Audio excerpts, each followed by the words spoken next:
इस कहानी की शुरुआत में हम एक छोटी सी बच्ची को देखते हैं जो कि एयरपोर्ट की यहाँ पे होती है। तभी हमें एक प्लेन को दिखाया जाता है जो कि ब्लास्ट हो जाता है टेक ऑफ करने से पहले। हमें फिर एक मांगा का सीन दिखाया जाता है जहाँ पे मेन कैरेक्टर्स एक दूसरे को किस कर रहे होते हैं। फिर कहानी जाती है प्रेजेंट में जहाँ हम देखते हैं 1 अगस्त 2020 में उसी लड़की को जिसका नाम इजुमो फूको होता है और इसने अभी अभी अपनी रोमांटिक नॉवल पढ़ के खत्म की होती है। वो सोचती है कि काश मेरी लाइफ भी ऐसी हो पाती है, पर वो यहाँ पे अब सुसाइड करने जा रही होती है। तभी एक आदमी उसके पीछे से कहता है लड़की वो काफी ज्यादा खतरनाक है। और वहीं पे फूको सोच रही होती कि मैं भी इस रोमांटिक मांगा जैसे अपनी लाइफ को जीना चाहती थी, पर मेरे शरीर का शुक्रिया मैं ये चीज कभी नहीं कर पाऊंगी, तो इसलिए मेरे पास अब जीने की कोई वजह नहीं बची है और अब मैं मरने जा रही हूँ, तो मुझसे पंगा लेने की कोशिश भी मत करना। पर वो सामने वाला आदमी से बिल्कुल भी भाव नहीं दे रहा होता है, वो आराम से यहाँ पे जूस पी रहा होता है। अभी यहाँ पे फूको कहती है अगर तुमने मुझे छुआ तो एक बहुत ही बड़ी डिजीज हो जाएगी जिसकी बाद तुम मारे जाओगे और मेरे पास इस दुनिया में जीने के लिए कुछ भी नहीं बचा है, खासकर की इस बॉडी के साथ। पर इससे पहले फूको कुछ बोलती वो इंसान इसके चाकू को अपने सीने के अंदर घुसा लेता है, जिसे देख के फूको काफी ज्यादा डर जाती है। वो सोचती है आखिरकार ये सब हो क्या रहा है। ये आदमी फिर से पकड़ लेता है और कहता है कि एक डेडली वायरस जो कि छूने से फैलता है, इसके बारे में मैंने कभी नहीं सुना, तुम्हें पता है सुसाइड आजकल बहुत पुरानी बात हो चुकी है। आदमी फिर फूको को ब्रिज के यहाँ फेंक देता है और कहता है कि आखिरकार मुझे कहाँ दर्द होने वाला है, मुझे दर्द महसूस करना, आखिरकार मुझे कहाँ दर्द होगा, अंदर बाहर या कहीं पे भी। पर तभी ये आदमी जिस पत्थर के ऊपर खड़ा होता है वो टूट जाता है और ये ट्रेन के सामने आने की वजह से मारा जाता है। फूको सोच रही होती है कि मेरे अनलक की वजह से एक और बंदा मारा गया, और अचानक से उस आदमी का सर यहाँ पे वापस आ जाता है जो कि जिंदा होता है और ये अपनी पूरी बॉडी को वापस जनरेट कर लेता है। पर फूको उसके मेन पार्ट को नहीं छोड़ते और जोरदार पंच मार के यहाँ से भागने लग जाती है। पर यह आदमी उसे पकड़ लेता है और कहता है क्या तुम भागना बंद करोगी, मुझे बस तुमसे कुछ सवाल पूछने हैं। जिसके बाद ये आदमी फूको को अपने गोदी में उठा के हवा में उड़ जाता है। ये फिर इसे एक बड़ी बिल्डिंग के यहाँ पे ले आता है और इसे बताता है ये अपनी बॉडी पार्ट्स को दोबारा से जनरेट कर सकता है। पर फूको इसकी बात नहीं सुन रही होती है, बस वो यहाँ से निकलना चाह रही होती है। पर इससे पहले यहाँ पे निकलती ये आदमी इसे पकड़ लेता है और कहता है कि तुम्हें क्या लगता है तुम कहाँ जा रही हो। यहाँ पे फूको इसे कहती है कि तुमने मुझे फिर से छू के मेरे अनलक को ट्रिगर कर दिया है। ये आदमी इसे बताता है अगर हम तुम्हें तुम्हारे कपड़ों से पकड़े तो तुम्हारा अनलक ट्रिगर नहीं होगा,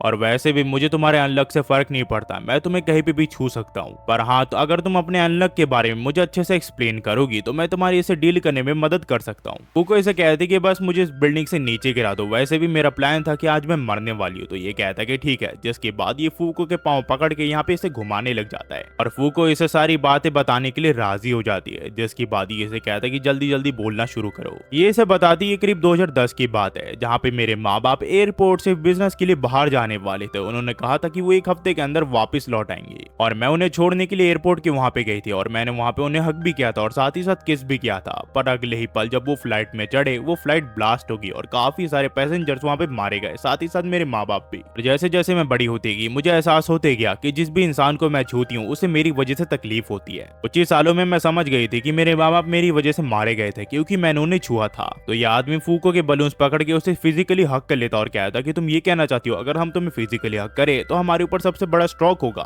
फूको को इसके पकड़ से काफी अजीब लग रहा होता है। तभी हम देखते हैं एक प्लेन को जिसके अंदर काफी सारे केले रखे होते हैं, उनमें से एक बॉक्स इसके ऊपर गिर जाता है और वो आदमी वहीं पे मारा जाता है। और सही मौका देख के फूको यहाँ से भागने लग जाती है, पर उसका पाँव एक केले पे पड़ जाता है जिस वजह से वो फिसल जाती है और बिल्डिंग से नीचे गिरने लग जाती है। गिरते हुए फूको ये सोच रही होती है कि आखिरकार एक केले पे फिसल के मेरी जान कैसे जा सकती है, अभी तो मुझे अपनी जिंदगी के और भी पल जीने थे, आखिरकार ये सब मेरे साथ क्या हो रहा है। साथ ही साथ इसकी मांगा भी इसे दूर हो जाती है, इसे लगता है इसके मरने का वक्त आ चुका है। पर तभी यहाँ पे वही इंसान आ जाता है जो कि इसे कहता है कि मैं तुम्हें इतनी आसानी से मरने नहीं दे सकता क्योंकि तुम्हारी जो पावर है वही मुझे असली दर्द दे सकती है। अगर मैं ये पता लगा लूं कि तुम्हारा अल्लाह कैसे काम कर सकता है तो मैं इस दुनिया का सबसे बड़ा स्ट्रोक ला सकता हूँ जिसकी बाद मुझे मौत मिल जाएगी और फाइनली इस घटिया जिंदगी से और इस घटिया दुनिया से मैं मुक्त हो जाऊंगा हमेशा हमेशा के लिए। जिसके बाद ये अपने बेस के वहाँ पे से ले जाने लग जाता है। इसके बेस के यहाँ पे पहुंचने के बाद ये आदमी से कहता है कि अपने कपड़े उतारो ताकि मैं तुम्हारी बॉडी को अच्छे से एक्सप्लोर कर सकूं। पर फूको कहती कि मुझे भूल जाओ, इस चीज पे ऑलरेडी गिव अप कर दो, मैं यहाँ से जा रही हूँ। पर ये कहता है कि तुम इस चीज का पहला रूल ही मुझसे छुपा रही हो। ये कहते कि इस चीज के ऊपर गिव अप कर दो। तभी इसकी जैकेट और इसकी टोपी यहाँ से हट जाती है और हम देखते हैं इसके काफी बड़े बाल होते हैं और फूको ये देख के रोने लग जाती है कि इस आदमी ने इसके इतने बड़े बाल देख लिए। ये इसे बताते कि हर स्टाइल मारा जाता था जब भी उसके बाल काटता था,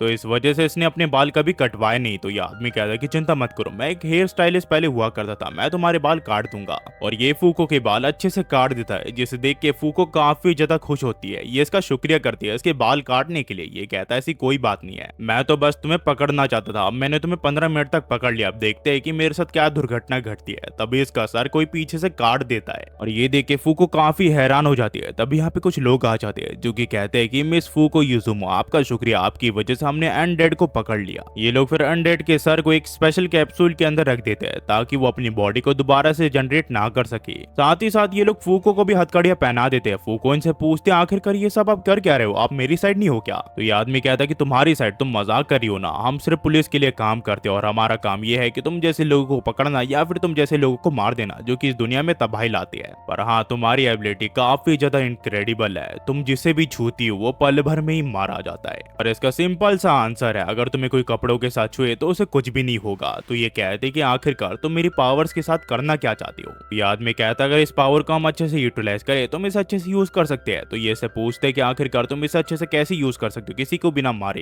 तभी आदमी कहता है मेरे हिसाब से अनडेड ने भी तुम्हें इसी रीजन की वजह से पकड़ा होगा क्योंकि तुम काफी अच्छी वेपन हो जो कि एक साथ काफी लोगों को मार सकती हो। पर फूको कहते कि वो मेरी पावर सिर्फ अपने आप को मारने के लिए यूज कर रहा था, ना कि किसी और को नुकसान पहुंचाने के लिए। अगर तुमसे उसे कंपेयर करो तो वो काफी अच्छा इंसान है। तभी आदमी इसे पकड़ते हुए कहता है कि मैं तुम्हें एक एडवाइस देना चाहता हूँ, तुम्हें कुछ भी बोलने से पहले अपने मुंह को देख लेना चाहिए। पर फूको कहते कि वो ज़ॉम्बी एक अच्छा इंसान है, उसने मुझे बिना ग्लव्स के छुआ। तभी हम देखते हैं यहाँ पे एक लाइटनिंग स्ट्राइक होती है और एक बंदा मारा जाता है जिसने यहाँ पे अनडेड का कैप्सूल पकड़ रखा होता है और उस कैप्सूल के टूटने की वजह से अनडेड भी उससे आजाद हो जाता है और अपनी बॉडी को रीजनरेट कर लेता है। तभी वो आदमी कहता है कि सभी के सभी एक साथ मिलकर अनडेड को मार गिराओ, पर अनडेड यहाँ पे काफी ताकतवर होता है, वो इन सबको मार देता है। ये फिर फूको को कहता है कि लगता है उस आदमी ने जब मेरा सर काटा वो तुम्हारा स्टॉक नहीं था, दरअसल तुम्हारा स्टॉक उससे भी बड़ा था, लगता है इसके बारे में मुझे और भी ज्यादा रिसर्च करनी पड़ेगी। तभी वो आदमी कहता है कि लगता है तुम एक सिंपल से अनडेड हो पर तुम्हारा स्किल काफी अच्छा और साथ ही साथ तुमने काफी साल उसे कल्टिवेट किया है। पर अगर इस लड़की को तुम मरा हुआ नहीं देखना चाहते तो चुपचाप अपने हेड को मेरे हवाले कर दो बिना रीजनरेटिंग के। और अनडेड ऐसे ही करने लग जाता है। तो फूको से पूछती है कि आखिरकार तुम कर क्या रहे हो? अनडेड कहता है कि मैं तुम्हारी जान बचाने के लिए अपना सर काट रहा हूँ। ये कहते कि तुम्हें ऐसा मेरे लिए करने की कोई जरूरत नहीं है। पर अनडेड इसकी बात बिल्कुल भी नहीं सुन रहा होता है और वो अपनी गर्दन काट के इसकी तरफ फेंक देता है। वहीं पे फूको सोचती है कि आखिरकार वो सबसे बड़ा स्ट्रोक कैसे ला सकते हैं अपनी अल्लाह की वजह से। तो ये यहाँ पे अनडेड को किस कर देती है। फिर अनडेड का सर उस आदमी के पास चले जाता है। ये आदमी फिर फूको से पूछता है कि आखिरकार अभी अभी तुमने क्या किया? ये कहते कि मैं बस अपने अल्लाह को ट्राई कर रही हूँ और वो जल्दी ही आने वाला है। अनडेड फिर फूको को यहाँ से भागने के लिए कहता है और फूको यहाँ से भाग जाती है। वहीं पे हम देखते हैं अनडेड को जो कि उस आदमी से लड़ रहा होता है। तभी हम देखते हैं यहाँ पे बड़ा सा मीटोरेट आसमान से गिरते हुए सीधा अनडेड के बेस के ऊपर गिर जाता है जिस वजह से वो आदमी मारा जाता है। पर अनडेड मरता नहीं है। वो कहता है कि मीटोरेट का स्वाद काफी अच्छा था और तुम्हारा शुक्रिया इतना बड़ा स्ट्रोक मेरे ऊपर करने के लिए। पर ये कहते हैं ऐसी कोई बात नहीं है। जिसकी बात फूको इसे अपना नाम बताती है और इसे इसका नाम पूछती है। अनडेड इसे कहता है कि काफी ज्यादा समय बीत चुका है तो मुझे मेरा नाम बिल्कुल भी याद नहीं है। तो ये इसका नाम एंडी रखती है और कहती है ये काफी बढ़िया नाम लग रहा है। अनडेड इस नाम को एक्सेप्ट कर लेता है। एंडी फिर कहता है कि किसने इतना सारा बवाल कर दिया है तो हमें सांप सीढ़ी खेलनी चाहिए, वो काफी बवाल कर सकती है। और ये सुन के फूको यहाँ से भागने लग जाती है और यहाँ से जो कहानी यूट्यूब पे कंटिन्यू हो जाती है। अगर आप यहाँ तक देख रहे हो तो प्लीज लाइक सब्सक्राइब और कमेंट करना मत भूलना